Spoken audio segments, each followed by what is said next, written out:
Hey guys, welcome back.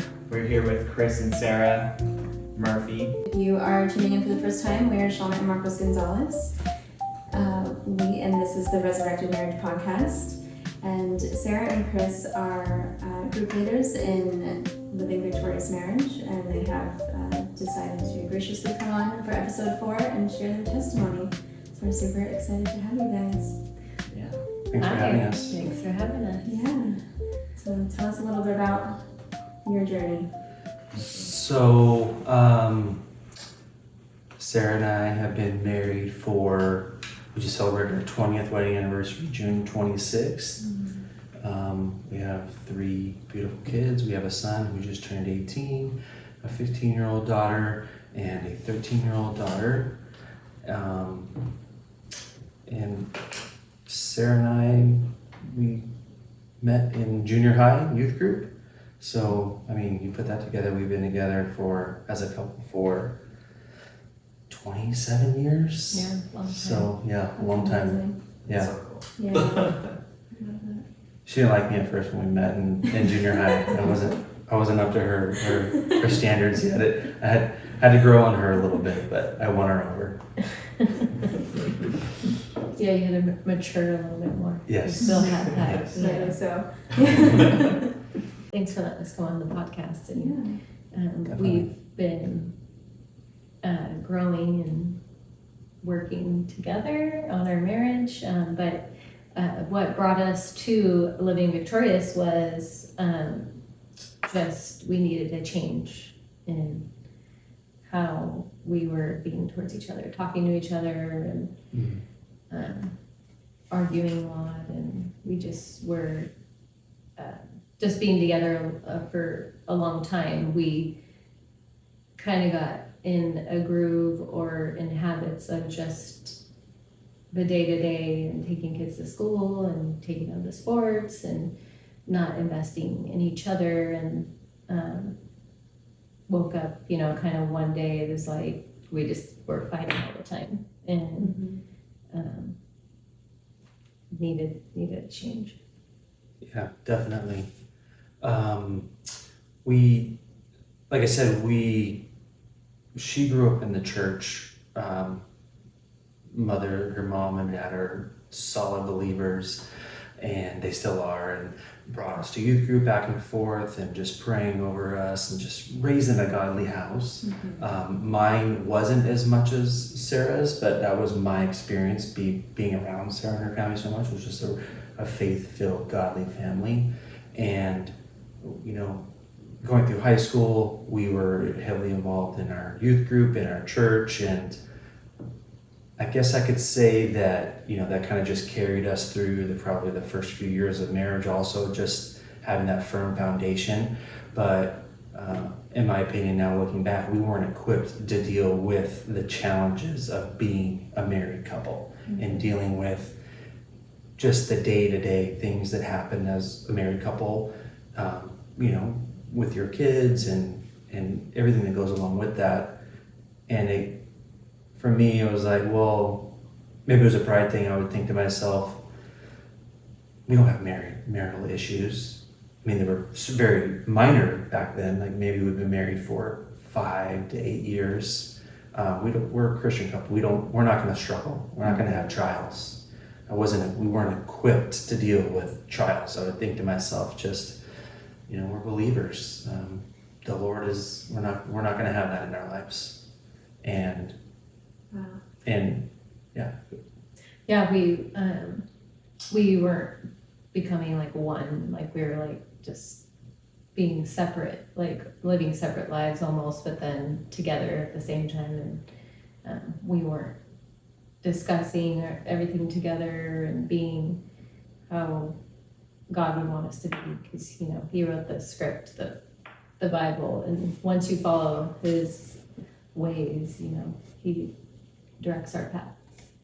Yeah, and through, I think, just the years of not reinvesting the way we should have been and communicating the way we should have been and listening to each other, we were going through the steps or the motions, I would say, of marriage. Like we would do some we would do some marriage classes with some previous churches, but it wasn't like really putting in the work, really listening to each other, really trying to make change. And I think just over time things built up, and I started to notice, I would say probably in 2018, 2019, Sarah was catching on to my bad habits and calling me out on them. Like I got really bad at stonewalling her when she would tell me things that I didn't want to hear. Even I wasn't hearing her when she would tell me things that she was thinking or that she wanted to change.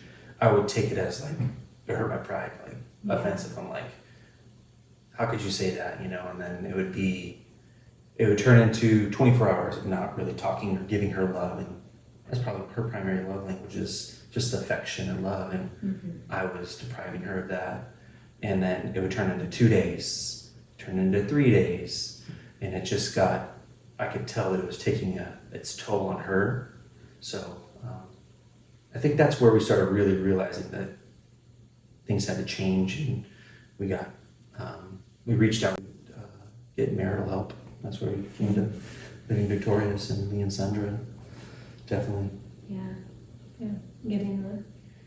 Getting plugged in and just going to church on Sundays wasn't enough. Like, we need to lean on God and He needs to be in our lives and in our walk every day, and praying together, and not just on Sundays. Right. And I think that when you start getting real with your spouse and yourself on issues that you're going through, and you don't just try to put on just a happy face, like everything's fine, like your Sunday Christian best, then you can, the healing could start to happen. God would start working in you. Because we would be in the routine of going to church, but, it would have been, Friday, Saturday, we were drinking, maybe having, parties with friends, and just living a fleshly life and not living the life that God would have us to live. And that wasn't honoring to our relationship with the Lord, and wasn't honoring to us. And so through the course of that ugliness, I think that, we shared some stuff with each other in our childhood, in teenage years. We had some off and on stuff in our high school years, and we shared some of that stuff, and there was a healing process there too. But we were together so long, we just kind of swept that stuff under the rug.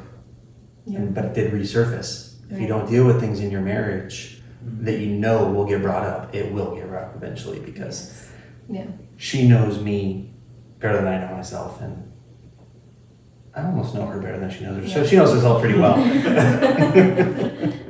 Yeah, I think it wasn't like fully forgiving of like just each other, like, so letting those things go and being able to move forward. And a good thing that like happened through these classes, and Living Victorious, leaving it in the suitcase, they say. Not bringing it back out every time. Like, remember that one time you did this, or doesn't let you like move forward. And So as a guy, I know usually we struggle with pride. How do you think you went about conquering that? Just through going through trials, one after the other, the same things. Like, for instance, when we reached out to for help, I used the divorce word several times. Like, I'm done. We keep hitting the wall on this thing. I'm not learning. She's not learning, in my opinion. And it was just the same thing, like the communication wasn't there. So I think it just took me, my stubbornness, it took me multiple times to learn, like, okay, she's gonna say what she's gonna say, and it's up to me to internalize it, or I'm gonna internalize it. I can't take offense, and whatever I think she said, I can't let that be a trigger. But it took me 3 or 4 years to figure that out, like, and to see her who she is and discuss it with her, and then, move on from there. Yeah.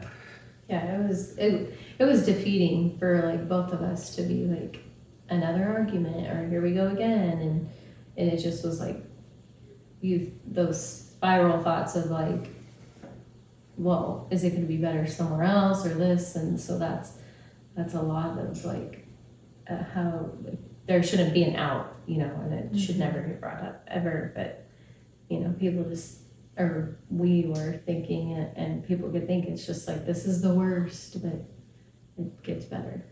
I think that when you keep looking at your spouse to be the one to change, like, and not look at yourself and deal with the things that look in the mirror and deal with the things that you need to deal with, it'll always be easier to just give yourself an out. Like, they're the problem. Like, no, you need to work on the things that you need to work on, and then in the course of that, then you guys will bring each other up. Yeah. So that was it. Yeah, I kept thinking to myself, it's her. I would make lists sometimes. I mean, the pandemic was difficult, but I feel like that was a strain on the marriage too. Throw in some financial, just ups and downs, and then just I would keep a record of wrong sometimes. Like, oh, she said this day. Stew on that, and that was a very. And then I thought we were like moved on, and then it got brought up like months later, like on one thing I said or this or that, and I'm like, what? But then I had to like learn also to change the way I speak, because I was hurting him too with being like tough love, because I grew up like a lot of like tough love, like you have to move on, like you get over it, it'll and so he didn't respond to that kind of like tough love, so I had to be more soft and change the way I said things. Change your So approach. yeah. Yeah, catch on to those little sneak disses, and but then she's right. I would chalk that one away in the memory bank and use it against her maybe down the line, and she's like, "Where'd that come from?" But it she's could've just been, it's part of her personality, and it was, and it was up to me to. But I didn't know, it would like be breaking him to respect of like, the men that they need respect, and it came across as if I wasn't respecting him, Right. and because I wasn't getting the love, and so it was this, that downward spiral, and so. Yeah, and there's very destructive things that came out of the trials that we were going through. Just destructive drinking, being inconsiderate of like other people, and not being safe with my decisions, and I think that we were definitely dealing with some significant spiritual warfare, and it was just bad decisions too. So it was a combination of both. Do you feel like, from, like your parents, like, I know I had a lot of stuff that I brought that my parents, like, taught me, unfortunately, like, unknowingly to me. Do you feel like that played a big role in there too? Oh, definitely, yeah. My mom she still is very submissive to my dad, like, to a fault. Like, she should have called him out on the stuff that he did, and the way he acted towards us as kids, and to my mom. Like, basically he could be completely wrong in a situation and not admit fault, my mom not call him out on it. And that's not Sarah. She will let me know one way or another, and that wasn't probably something I was very equipped for either. And that's also what attracted me to her too. It was her, her outgoing personality, and how she wasn't afraid to say things. It was so funny. Like, I remember a story. We were at our high school graduation party, and it was at Sarah's parents' house, and we're just sitting around a table, and my dad's like, "Oh, you're gonna go to college. You're gonna go to college, or do something like that." And Sarah's like, she looks at me and she goes, "Did you go to college art?" And he's like, we're leaving, Dad. That's just Sarah. She's just, No harm though, because I no I don't harm. think, Yes. like, I was just like, oh. Like how can you sit here and give somebody advice and tell them to do something like it's like there's no other option if you didn't even do that? Right. And it's still attractive to me the way she shares. Just it's just how I perceive it and how I take it. Mm-hmm. I lost that for a time. I don't know how, but Well, I hold back now a little bit. see, that's wisdom. Yeah, I can't say everything I'm thinking. No one would like me. No, I'm just kidding. Yeah, there was a point, like, a low point where you just get in the habit of just making snap decisions. I can remember like just saying, yeah, we're done after the fight, and just making bad decisions and saying, I'm gonna move out. It's not building up relationship wise. Yeah. She doesn't feel secure Mm-hmm. and that I'm committed to the marriage, then what is going to keep her committed, but also to stick around? But It was like, she's on a strong face. breaking like habits too, because you're so used to like, or creature of habits, so used to how things would go, then we had to break certain habits that intentionally try to think about it, like, like snap your finger or take a step back. It's like, okay, I need to pause what I'm saying and really think about it, or if it's worth it, and think about those arguments if they're worth it. Mm-hmm. How long would you say that process took for you, breaking those habits and switching your way of thinking and creating better habits? I would say it took a couple years, because we still were like, we're going through like living victorious, and like we still would be getting in fights, and we're like, well, why are we still getting in fights? And because we had to break those habits, and it took just keep communicating and just saying like, well, what is this about? Like, what is this really about? And forgiveness and communicating. So good. Yeah, I remember.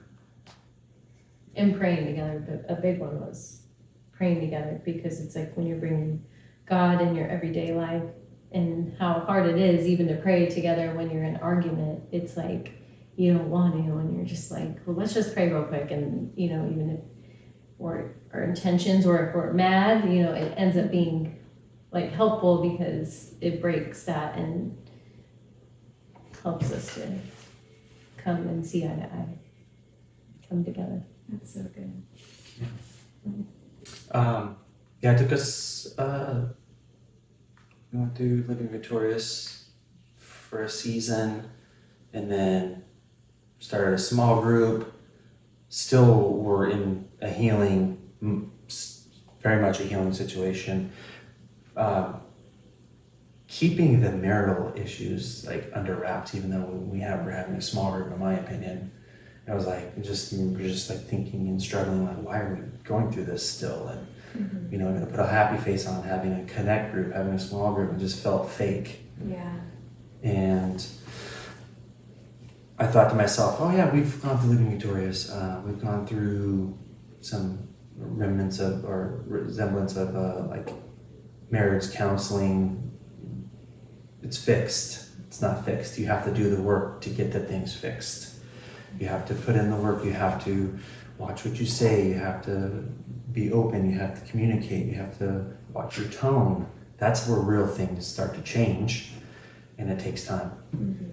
And we're still going to be having disagreements or arguments, but it's just how we look at each other, and we still love each other, and look at each other through how God sees us, and is what has helped us, because you can't look at your partner and be like, think all the negative things. Yeah. otherwise it's just gonna make you not want to be where you're like, That's "God, so this, good. this, and this." Yeah, I say that all the time. Mm. For me, what was the kicker was learning how to look at him as God's son. Once I started to look at him as God's son, even when I was mad, that was really that helped change my mindset around conflict. Ditto. Yeah, because I mean, we could be, in like a disagreement or something and still be going, to church or having small groups or this, but it's, and it's not fake because that's real life. Like you're gonna go through fights and arguments, but it's just how you see your spouse and knowing that you love them for who they are and forever. Yeah, when we were going through those low times, I wouldn't share with anybody how I felt because it would be very, very dark times. I think I shared this in the testimony a little bit, that I couldn't share with anybody, but I was so tired of just the trials and, keep repeating them that, I wanted to check out. Like, I didn't want to just keep going through this. I didn't want to be here.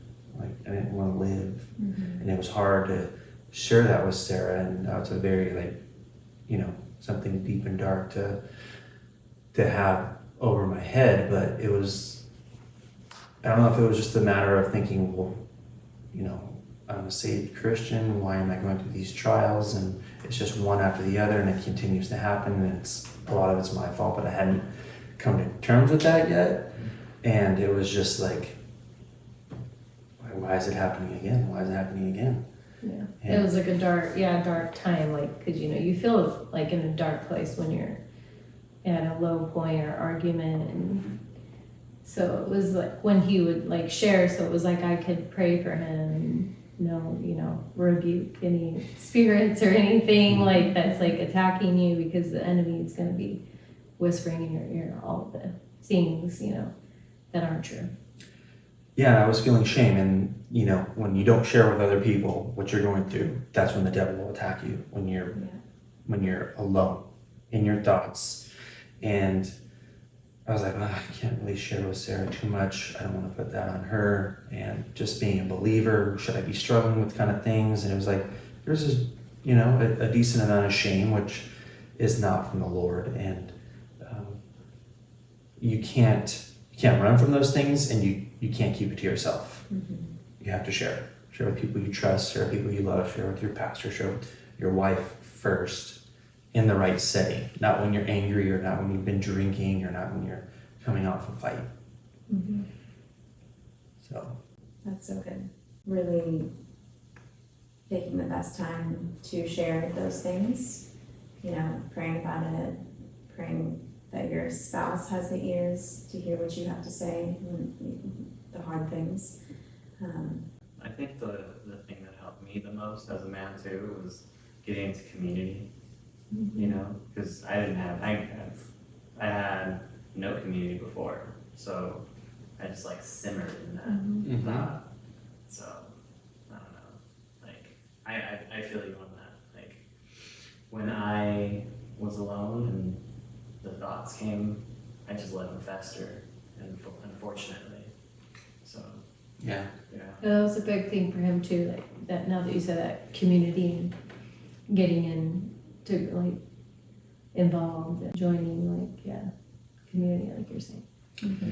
Yeah, we had at a church community. There was a falling out there, and then the community was gone. Mm-hmm. We switched churches, never really connected, and this was probably for 7 years, a long time.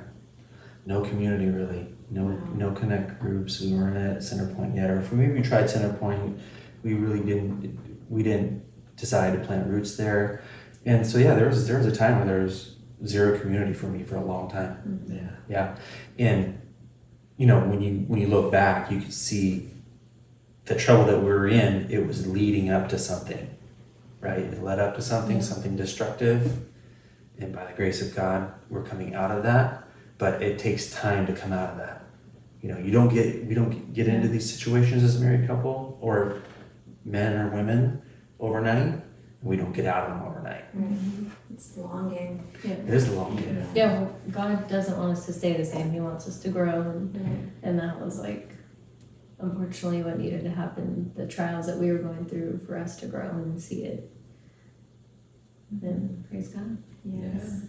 I feel like the culture that we are in is so like an instant gratification culture that I think once you don't have that, again, the community and Christ in the center, it's so easy to just treat people like an object or like a toy and be like, let me get a next toy, you know, throw this one out the window.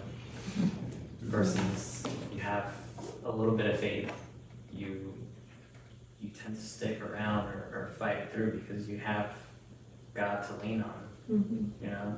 Mm-hmm. Yeah, He wants us to rely on Him and lean on Him. Yeah, we just kept hitting the same trials, and God was just trying to show us that we have to work on our communication.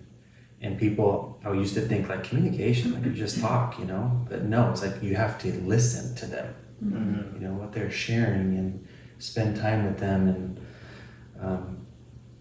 you know, if they're gonna share hard things with you, then you have to be able to listen and, you know, not take offense to that.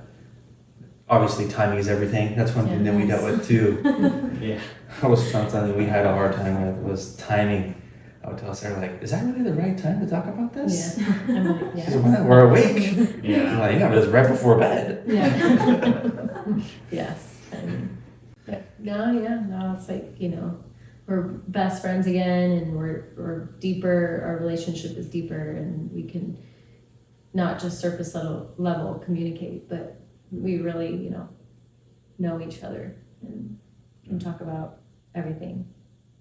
Yeah. It's nice. Yeah. I could tell when she's serious. I'm like, oh man, I better shape up. Or realize that I have to own that. I did do something. Now it's not her fault. I can't pin that on her. It's like, she's calling me out, like, be a man. You know? And also responsive of somebody who's done the work, you know? Yeah. Yeah. Yeah, it's like, well, because our teenagers, you know, it's like now, it's like that stuff too, we can, you know, come together as a family, and that's what I love too, that we can show them that to lean on the Lord and pray and be stronger together. Yeah, it's a whole other dynamic with our kids. When we were going through our trials and ups and downs, obviously our kids are our shadows. They're seeing everything, even though they're not seeing it, they can see it. They feel it. They feel it. Because we didn't really like fight really in front of them, but it was just like they knew something was up. Like, is everything okay? Yeah. When you can't really like Yes. argue because they're around, but then you do. So it's like. But we,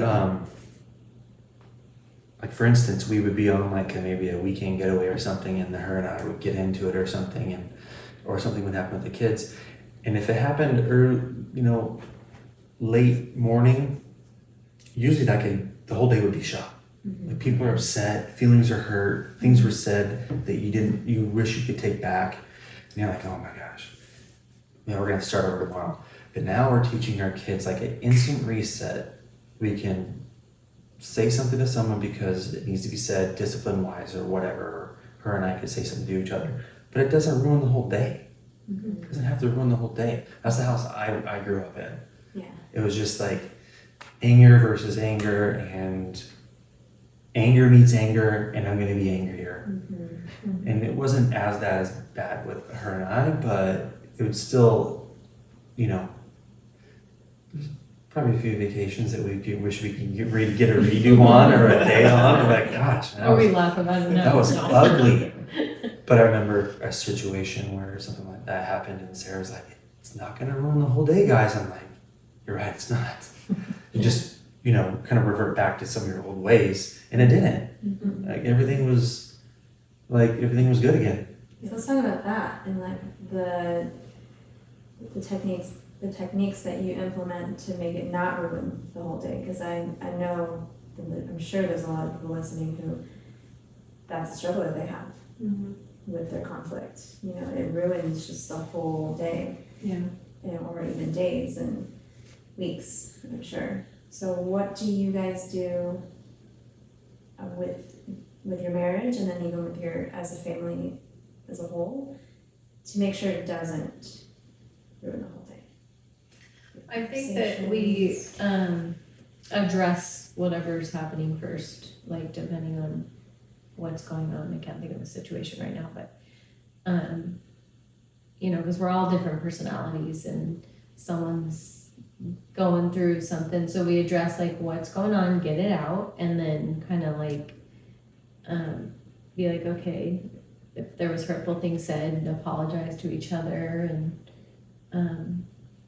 and pray about it. We pray together, and then we say, okay, we're gonna be moving on. We're not gonna keep holding on to it, and just take the steps to keep being like staying positive and trying to get everybody out of their roots and move on. Yeah. When I say when you hear people say, "Oh yeah, husband and wife, you just got to be one unit," it's easy just to say that. But what in our mind, what that actually means is that despite what's going on outside of her and I, it's not going to affect us together, because we're not going to allow it. Because if we're divided, then everybody else is divided, and we've seen it. So feelings aside, we can deal with the situation, and then that's how we can become one unit. And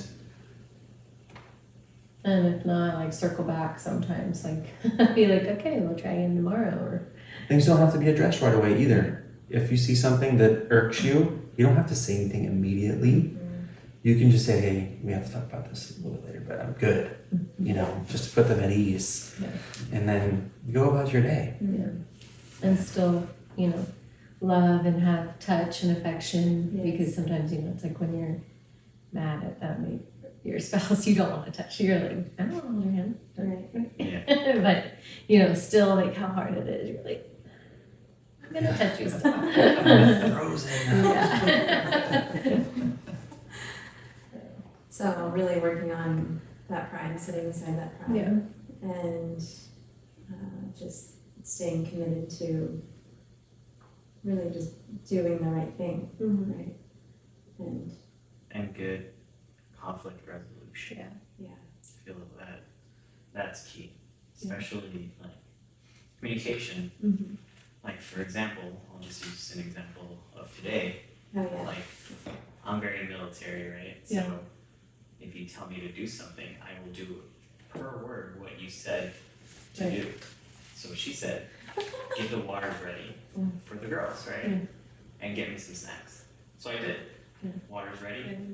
put them on the shelf in the foyer, This got the is snacks not ready. Yeah, on the way here. Put them on the foyer.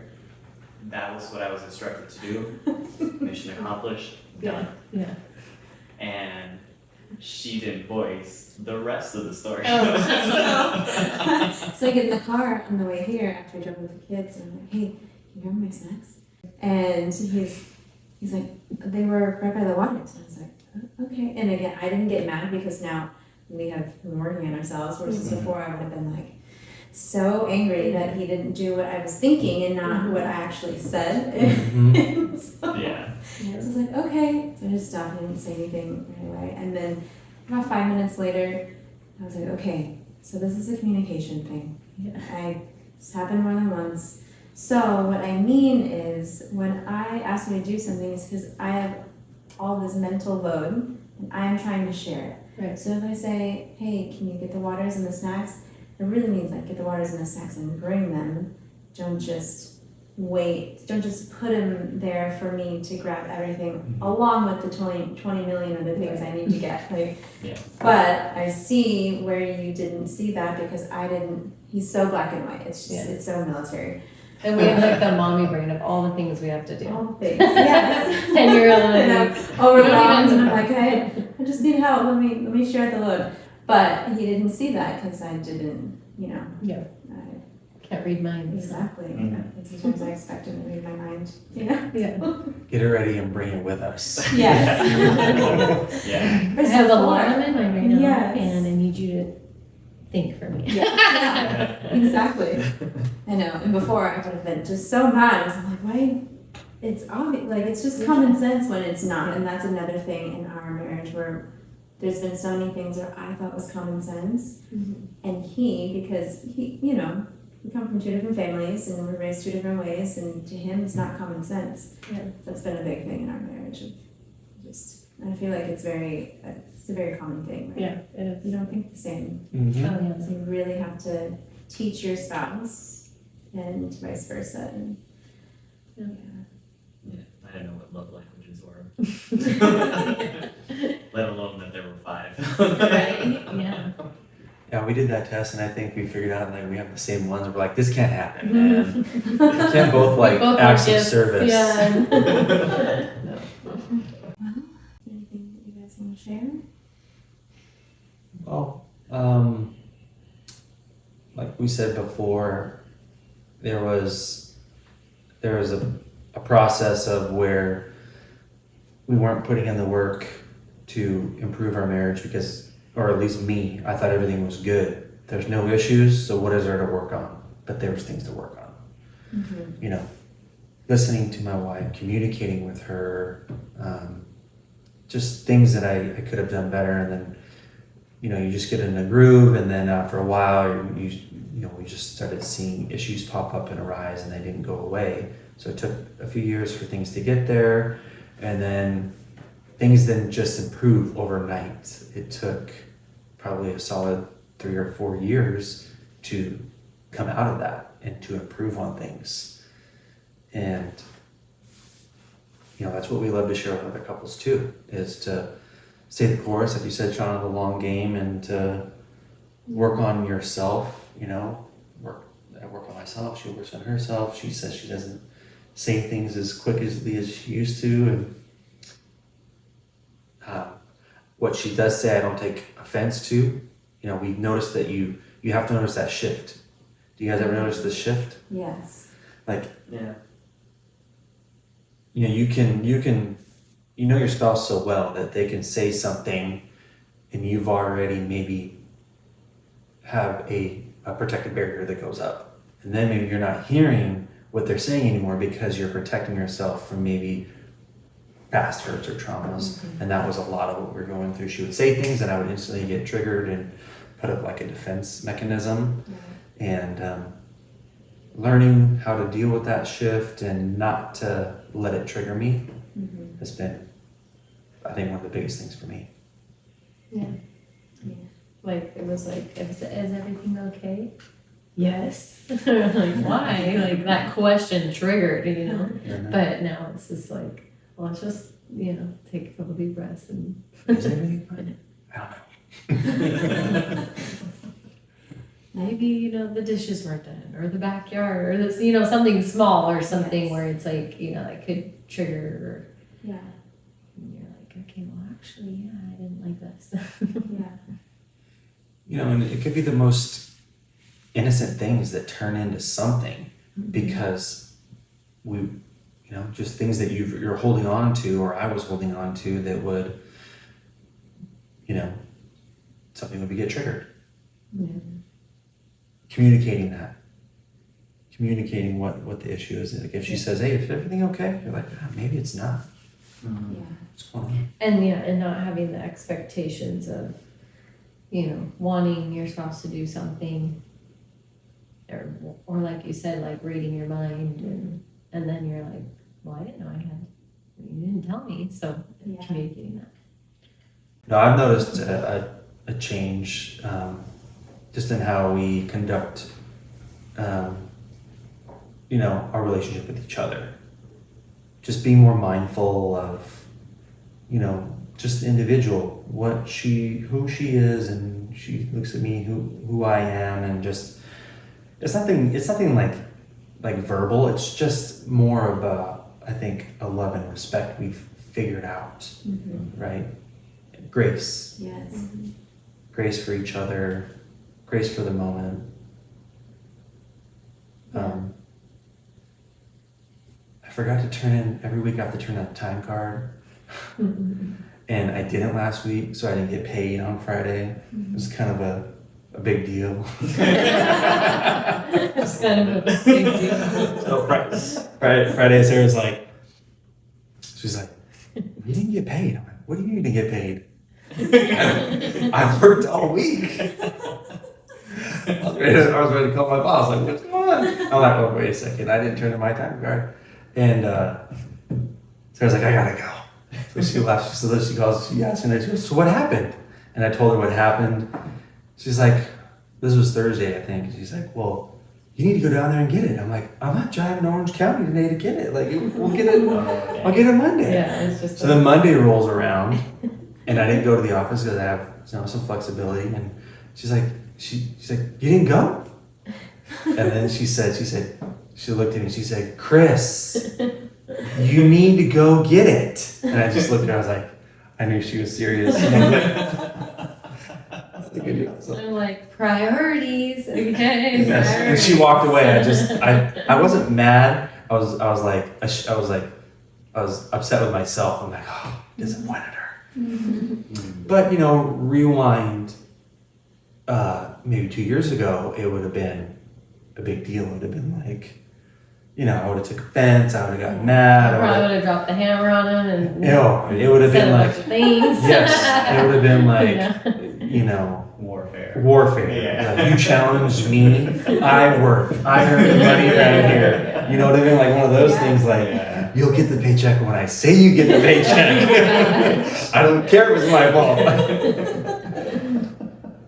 But she looked at me and she said, Chris. And I was like, oh man, I messed up. Yeah. So it ended up getting resolved, but it's just, in that moment, I just realized, we've come quite a distance, because she could have dropped the hammer, and which she would have been right to do so, and I would have just snapped back and not owned it like I should have. Yeah. So we've definitely grown in lots of areas. Yeah. I think that's always going to be an ongoing thing too. Just humbling yourself, reminding yourself that you're at fault at sometimes. Yeah. Sometimes. Not all the time. And being okay with that. We're not perfect. Perfectly imperfect. That's okay. Yeah, and realizing that there's nothing wrong if you're going through struggles or you keep hitting the same trials. It doesn't mean that you're not loved by the Lord and that you're not saved, or that you have an imperfect marriage. No, we live on this side of heaven. Things aren't going to be perfect. Yeah. So I think people who don't come to terms with their stuff are only lying to themselves and hindering further growth as people and as married couples. Yeah.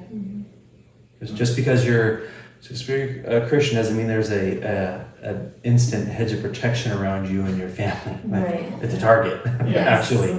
Quite the Yes. opposite. You're going to go through more Yes. fiery trials. Yes. Yeah, So you you're have to armor up. Yeah. living in a glass house. Yes. People who think married, you're a Christian, you have a perfect marriage is a lie. There's things that everybody has to work on. Nobody's perfect. So for you guys, I know that when you are going through life, right? I kind of went through this with her. Actually, both went through this. We can be very physical, but when you start praying together, there's almost like a sense of like a deeper intimacy, Yeah. Like once you start bringing God into your marriage, like how did that look like for you guys? Well, we've always had God in our marriage, but we weren't like praying together. Is that what you mean? Like, so yeah, it did bring like a deeper spiritual intimacy where we are growing together, becoming stronger in the Lord and stronger together, and just knowing that we can lean on him and pray to him, pray to God when we're going through things is like, a deeper relationship with the Lord, like understanding just how much he loves us and seeing how good he is, and like we're his children and he wants the best for us. Yeah, praying over her and her praying over me and us praying together is, we're still working on doing that on a consistent basis, but we're making the necessary steps for that. Yeah, when we started, we didn't even know where to hold hands. Yeah. Like, we're like, What do I do? yeah, like one of those moments, and it was so awkward. We're like, God, if you're there, Yeah. hello. Yeah. Trying to baptize Sarah. I think, that's how it was for me too, because I'm not like, that's not like my strong suit, and it's Chris's, he's a good prayer. And so I was like more just short with words, but they're getting better. Yeah. More Praying- eloquent. Praying together is important because it's me. I think I sharing would with laugh God. at first, right? Yeah. Like I'd be like, Yes. Yeah, we went through that. yeah, the laughing, and then I'm like, okay. Like 100 Father Gods in 30 seconds. Yeah. So good. Yeah. Just getting the routine, and when you're praying together, it's my heart with God for Sarah and for myself for her. So, and vice versa. Her heart with the Lord for me and for herself, which is, it's incredibly intimate. So, yeah, we wanted to share our story and be an encouragement to couples that feel like they're at their end because of Arguing all the time. arguing. Just not seeing eye to eye. Yeah, miscommunication. I'm talking about, I hate to use a word like regular marital stuff. I'm just saying like just the day-to-day things that you're going through as a married couple. I'm not talking about anything relating to verbal abuse, physical abuse, anything like that. I'm talking that, it's a whole other realm. I'm talking I'm just talking your issues as a married couple that you run across through life is to work on communication and having grace for each other and sharing. Yeah, I think that's so important too, because I feel like there's a lot of people who maybe don't take the LVM classes because they feel like, oh, we don't have the big issues in our marriage. There's been no infidelity, there's been no abuse, or so we're fine, right? And in reality, it's so it's like, well, are you really fine? And even working on the little things can make the biggest difference. Yeah. Just like Totally. like you said, like the normal marital things, right? It can make a huge difference. Yeah. And I feel like that really does stop a lot of people from taking these classes and taking their marriage to the next level because they feel like they don't need to. Yeah. Yeah, I come across a lot of couples that say like they're good, and then but then you talk to them a little bit later and they're like, I just don't think it's gonna work out, and I'm like, well then you're not good. Like you're like, okay, it's like, I don't like the way he or she parents the kids, or this, like we just don't parent right, or I like this and that, like the differences, and it's like, no, you guys aren't good then. Like like you basically need to put the work in and date your mate again, and just get to know each other again and communicating and listening. So When people say that we're good, or there's just these little things, the little things fester and add up. Because you could find yourself like, oh, she said this to me again, or he did this again. You're like, okay, I'm just going to dismiss it because I'm going to go to work. Yeah. But then it happens again, and then you just get into a routine, into a rut of just negativity, and then but you're like, oh yeah, it's fine, it's a little thing. Yeah. But no, little things turn into big things when you don't deal with them. Yes. So many couples just have to figure what that thing is, that trigger, that button, and work on it. Yeah. Thank you guys. Yeah. Thank you. This was Thank amazing. Mhm. Yeah, thank you so Yeah. much for sharing your testimony. Really Yeah. appreciate it. It's really, It's amazing. you've blessed us. I know that there are going to be so many people who are going to watch this, and you're going to bless them as well. And yeah, we're really grateful. We're glad we be a blessing. I know, it's like so many topics that you could talk about, but yeah, Yeah, this was wonderful. yeah, it's nice. Thanks, guys. You guys did a great job. Thank you. Appreciate you. Okay, Do so you want to talk about mommy stuff or Navy stuff oh or my god. aliens? No. Yes. Are you guys free for the next 5 hours?